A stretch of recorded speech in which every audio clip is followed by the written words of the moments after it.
অকারণে যে সমস্ত পোস্টার, ব্যানার, ফেস্টুন রাস্তার দেওয়ালে, ভবনে অথবা অন্য কোথাও ঝুলতে দেখা যায় বা সেটে থাকতে দেখা যায়, সেগুলোকে দ্রুত অর্থাৎ অকারণে কোনো কারণ ছাড়াই যেগুলো পোস্টার দেয়, পোস্টার সাথে বা ব্যানার দেয়, এটাকে খুলে ফেলার দায়িত্বশীল ভূমিকায় এই 4টি ইউনিট কাজ করছে, 4টি কমিটি কাজ করছে, এটা শুনেছেন।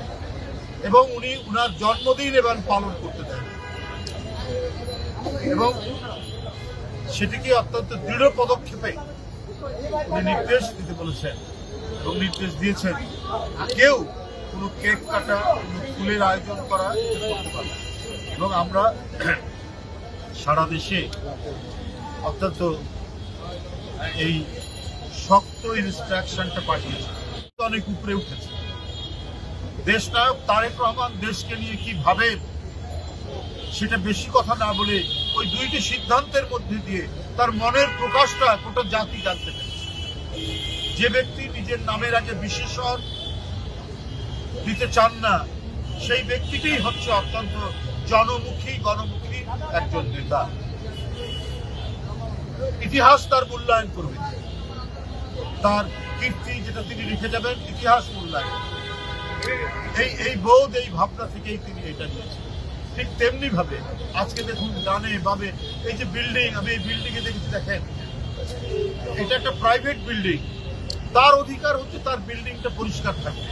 আমার কি অধিকার আছে ওই বিল্ডিং এ এত বড় একটা পোস্টার মারার, ওখানে একটা পোস্টার কি বলে এরকম একটা বড় ফেস্টুন দেওয়া, এত বড় একটা ব্যানার দেওয়া? আমি তো আরেকজন মানুষের নাগরিক অধিকারকে ক্ষুণ্ণ করছি।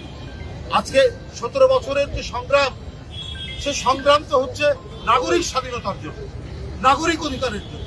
আমি পোস্টার দিয়ে আমি যদি এই সমস্ত বিল্ডিং, এগুলো হচ্ছে বাণিজ্যিক বিল্ডিং, এর প্রত্যেকটার নিচে দোকান আছে, রেস্টুরেন্ট আছে, বিভিন্ন ধরনের আপনার বিপণী বিতান, এগুলো আমরা যদি ওদের সাইনবোর্ডটা বাদ দিয়ে আমরা দলীয় ওখানে ব্যানার দিয়ে দেই, পোস্টার দিয়ে দেই, ফেস্টুন দিয়ে দেই, তাহলে তো আমি ওর অধিকার এবং তার যে বাণিজ্যিক যে এলাকা, আমরা সেই এলাকার তার অধিকারকে আমরা ক্ষুণ্ণ করে গায়ের জোরে কাজ করছি। এটাও একটা সন্ত্রাসীমূলক কর্মকাণ্ডের মধ্যে পড়ে আইনের ভাষা।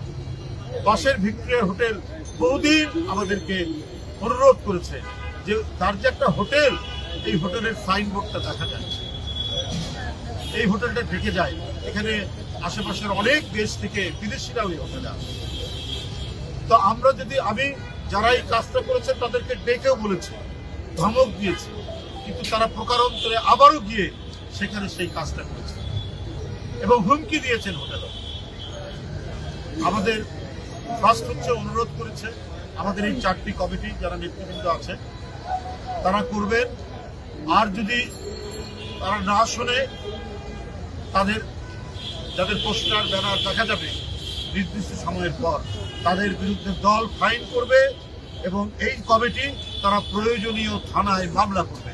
কারণ অন্যের নাগরিক অধিকার আমি ক্ষুণ্ণ করতে পারি না, অন্যের নাগরিক কি বলে নাগরিক স্বাধীনতা আমি বিপন্ন করতে পারি না।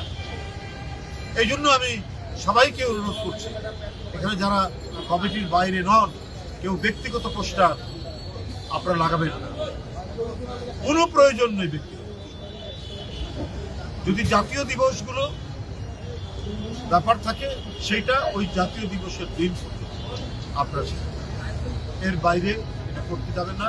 পৃথিবীতে যেটা উন্নত গণতান্ত্রিক দেশ, যেখানে গণতন্ত্রের জন্ম, যেখান থেকে আমরা গণতন্ত্র শিখেছি, সেখানে একটা কোথাও কোনো পোস্টার, এবং তারা শহরকে কি সুন্দর ক্লিন রাখে, সেটা আপনার লন্ডন যান, লন্ডনও তো অত্যন্ত ঘনবসতি একটি শহর, কিন্তু ওর মধ্যেই তারা যেভাবে পরিচ্ছন্নতা আপনার তারা পালন করে, পরিচ্ছন্ন রাখে, এটা তো আমাদের শেখার ব্যাপার আছে।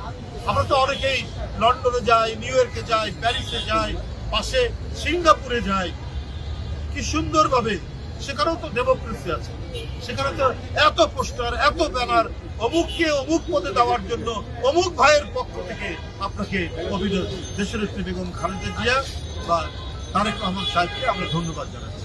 এইটা কোনো রুচি হতে পারে? এটা রুচি বিগর্হিত কাজ। এই কাজগুলো হবে না।